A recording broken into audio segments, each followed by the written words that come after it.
Welcome to our Bible study on the Sermon on the Mount. This is an online study sponsored by First United Methodist Church of Mattoon. Today we are in lesson 4 of 19 lessons, and we will be covering the text from Matthew 5 verses 21 through 26. The dominant topic of this passage of Scripture is going to be conflict and anger, and how it is that we handle the anger we inevitably feel when we find ourselves in the midst of conflict. Now, there is not much in the Ten Commandments regarding anger or conflict. What we do get in the Ten Commandments is the sixth commandment, which says, "Thou shalt not kill." Killing was a bad thing, particularly if you're going to kill somebody in your family, or if you're going to kill somebody in the neighborhood, or if you're going to kill somebody in your religious community. Especially that was bad for the family, or the neighborhood, or the church. And so it's a no-brainer that Moses would let people know the sixth commandment, "Thou shalt not kill." The trouble with this is that most of the damage that's done in our churches, in our families, and in our neighborhoods is not a result of people killing each other. In fact, most of us will go a whole lifetime and never once experience a murder in our church, or in our neighborhood, or in our family. Far more damage is done by the anger that people express toward each other, and the inability of people to control and govern their anger and use their anger in appropriate ways. And so it's no wonder then that when Jesus is speaking to people in the Sermon on the Mount, he says, "Now, Moses told you that you should not commit murder, but I say to you, you need to do something about that anger from the very beginning and not lose control of it." We're going to be looking a little more at what exactly Jesus did say about that. But the gist is this: it's critical for us, for our relationships in the family, relationships at work, relationships in the church. It's critical for us in our relationships to be able to govern our anger. Another thing that's critical is for those of us who are followers of Jesus to be able to govern our anger so that that anger does not become an obstacle to our doing the work of Jesus, God's work, helping to change our world from a place of darkness to a place of light, helping to change our world from a place of sin to a place of goodness. Absolutely critical that we learn how to handle the anger that will arise when we find ourselves in the midst of conflict. Today's text comes right after several passages of Scripture in the Sermon on the Mount where Jesus has gladly informed his followers that they have been equipped, that they've been given gifts by God in order to be able to go out into the world and do good. What Jesus informs people at the very beginning of the Sermon on the Mount is that God has given them gifts of happiness, God has given them gifts of fire, and God has given them an ancient text full of stories and sayings and ideas. And these ancient texts, this fire, this happiness, is all they're going to need in order to change the world. So the good news, if we're going to join Jesus, we'll be equipped. The trouble with all of this, however, is that once we're equipped, we have to learn how to protect what God has given us. And we have to learn how to not misuse what God has given us. And this is where the Scripture today comes in. You know, there's nothing that can kill the joy more than anger that has overrun its boundaries. There is nothing that can cause more destruction than the fire of anger. Fire can give life, but it can also bring death. Fire is a metaphor for our anger. And so Jesus, in this part of the Sermon on the Mount, the Scriptures we're studying today, helps us see how to use anger so that we can do good with it and not be destructive with it. The Scriptures. Well, the Scriptures can be either, we say we can either read it by the letter of the law or by the spirit of the law. The Scriptures, of course, by the letter of the law, tell us that we should not murder one another. But Jesus says, he moves beyond the letter of the law, and he says, I want to tell you, you need to be careful with the anger that you have. In other words, he's saying to you and me, we need to pay attention to anger when it first rises up in our emotions and in our minds. Now, the Scripture today has three different parts to it. We can say that the first part is the part where Jesus says, the law tells you not to murder, but I tell you, be sure and check your anger from the very beginning. The second part of today's Scripture says this, you know, you're not okay with God unless you are okay with your brothers and sisters of the faith. You can't be on the outs with your brothers and sisters, with people who are in your community. You can't be on the outs with them and be in with God. The second part of the Scripture today says, if you're having troubles, if your brother or your sister has something against you, then you need to go to that person and first reconcile with them, then come back and make up with God. The third section of the Scripture today talks about what happens when we are in conflict with an adversary, a person that all communication has broken down with this person, and it's necessary for us to go to see the judge and let the judge handle things between us because we are now incapable of working out the problems ourselves. In this third section of today's Scripture, Jesus is saying, while you're on the way to see the judge, do everything you can to settle up and make reconciliation with your adversary. So, three parts in the Scripture today. So the basic message in the Sermon on the Mount then is this, that we ought not to wait until we feel like killing somebody to deal with the problem. We need to nip it in the bud. We need to handle conflicts with other people in creative, healthy ways when we first notice ourselves feeling angry. Nip it in the bud. Boy, these are just boys you're talking about. They're only about 8 years old. Yeah, well, today's 8-year-olds are tomorrow's teenagers. I say this calls for action, and now, nip it in the bud. First sign a youngster's going wrong, you got to nip it in the bud. I'm going to have a talk with them. Now, what more you want me to do? Well, just don't mollycoddle. I won't. Nip it. You go read any book you want on the subject of child discipline, and you'll find that every one of them is in favor of bud nipping. Take care. Only one way to take care of it. Nip it in the bud.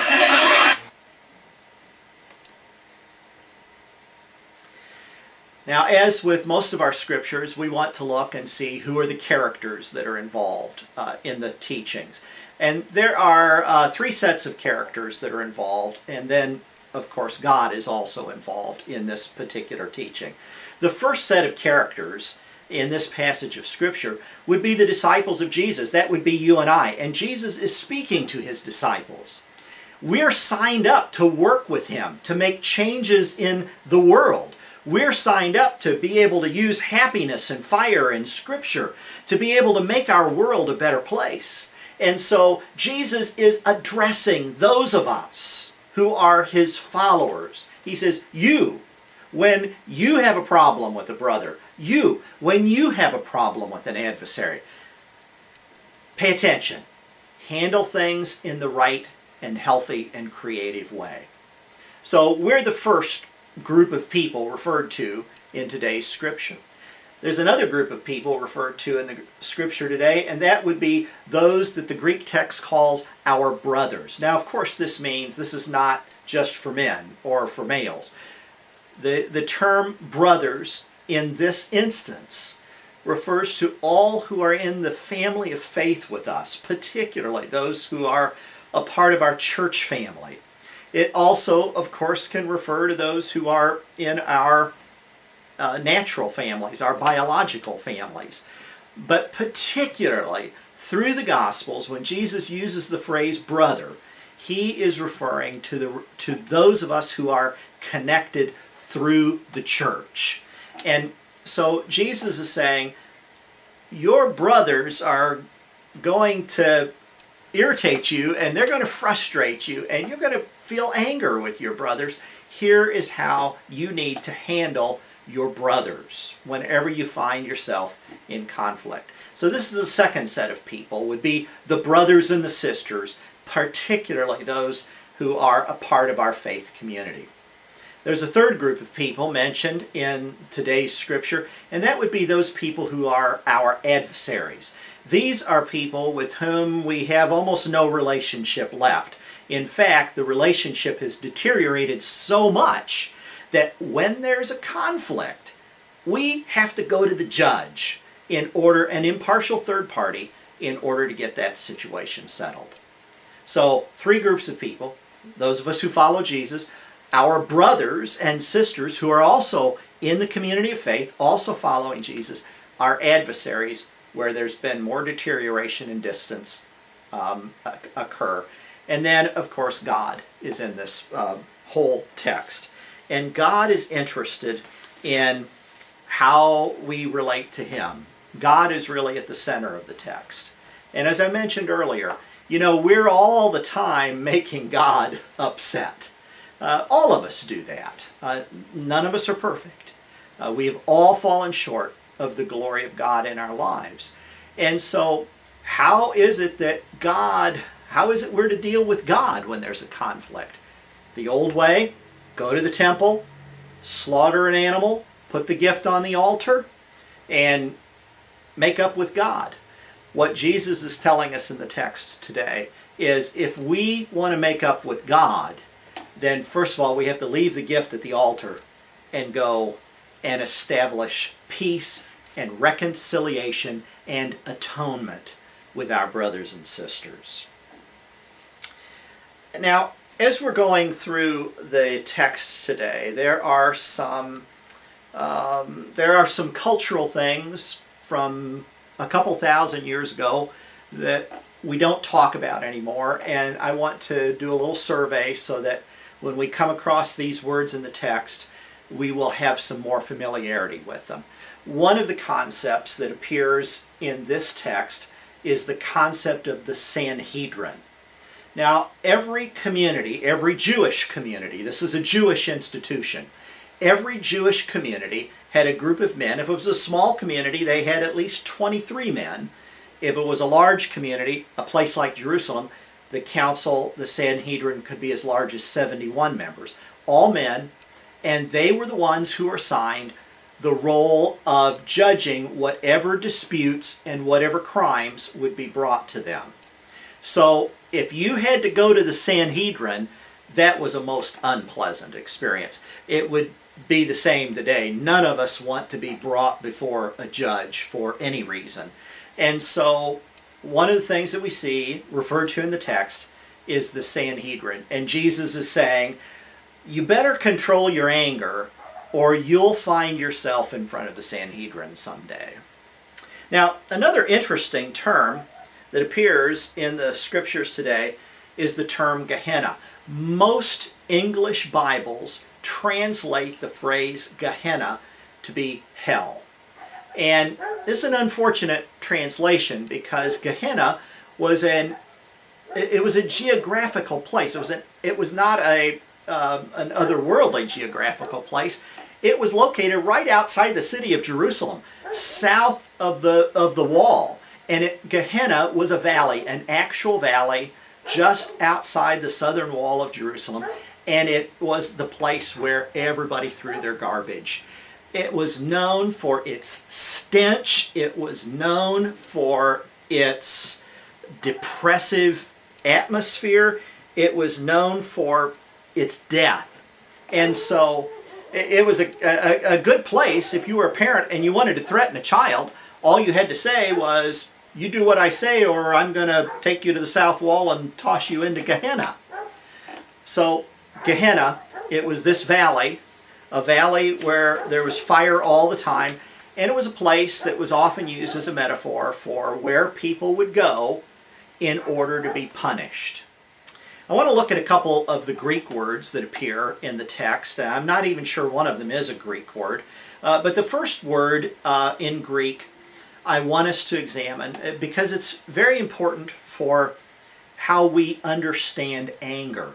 And that's the Greek word for anger. Now, it's not the word itself so much that fascinates me, as it is the use of the word, the form of the verb. To be angry that's a verbal form. And one of the things that we look for whenever verbs appear in Greek is we look to see, is this something that happened, bam, one time, done and over?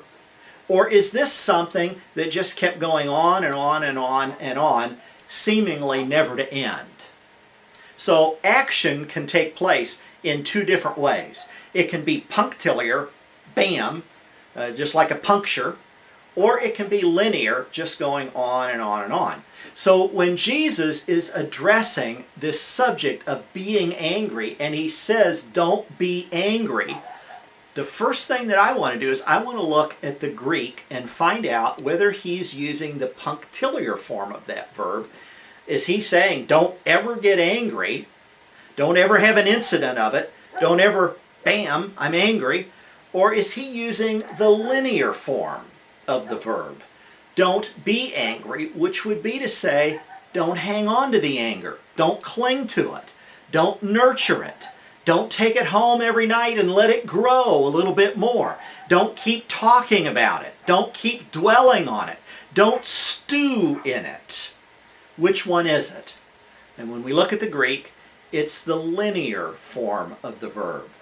So in other words, Jesus is not telling us don't be angry. He's telling us don't hang on to that anger.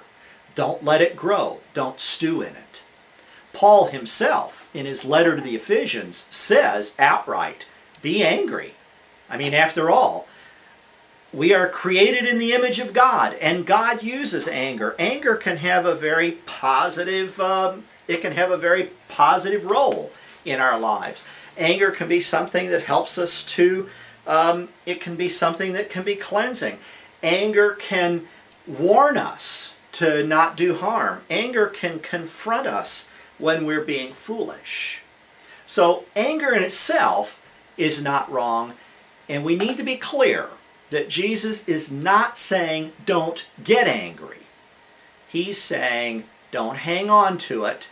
Don't let the emotion go on and on and on and override our ability to think about how we're going to handle our anger in a way so that we can do good with it instead of doing harm to people.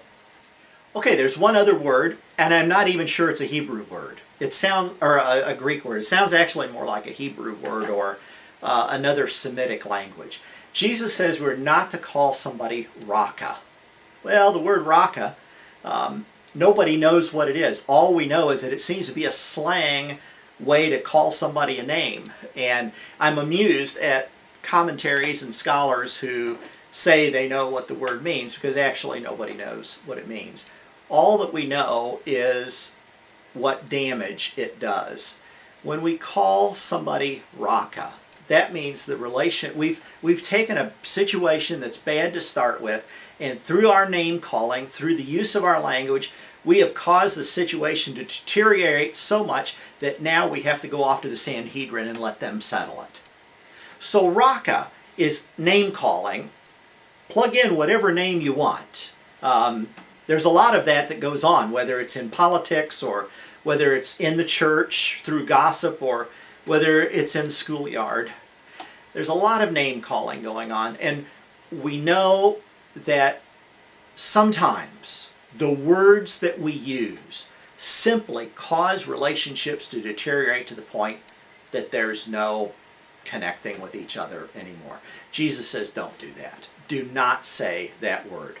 It's up to you and I to figure out how that word might translate into our own speech. One other word. Sorry. This really is the last Greek word. Jesus talks about a fool. And he says, if you call somebody a fool, then you're going to be cast out into the valley of Gehenna, and where there's fire and weeping and gnashing of teeth.